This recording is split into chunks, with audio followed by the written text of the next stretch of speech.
Pelé, le nouveau documentaire de Netflix, raconte la vie du joueur de football brésilien Edson Arantes do Nascimento, plus connu sous le nom de Pelé. Le documentaire se penche sur la période extraordinaire où Pelé, le seul joueur à avoir remporté 3 titres de champion du monde, est passé de jeune star en 58 à héros national. Avant la Coupe du Monde de 58, le Brésil n'était pas connu comme le pays du football ailleurs. Mais après 70, la première chose à laquelle on pense avec le Brésil, c'est le football.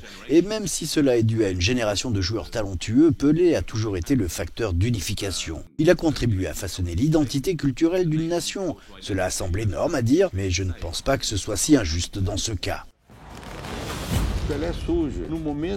Le film retrace le parcours remarquable de Pelé qui est devenu le roi du football et a mené l'équipe nationale à une victoire historique lors de la Coupe du Monde de 1970, au milieu d'une période radicale et turbulente de l'histoire brésilienne.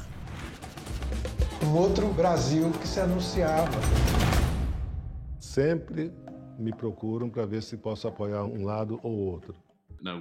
Personne ne peut se comparer à Pelé parce qu'il est devenu un phénomène mondial. C'est un peu comme s'il appartenait au monde plus qu'au Brésil. Ce qui est en fait un peu injuste car il a joué toute sa carrière au Brésil. Il a ramené 3 coupes du monde. Je pense qu'il souffre probablement, comme beaucoup de personnes très célèbres, du fait qu'il est toujours là. Cela fait 50 ans qu'il n'a pas joué au football.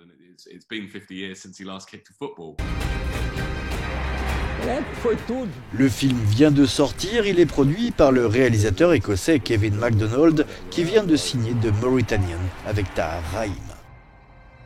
É o alívio mesmo.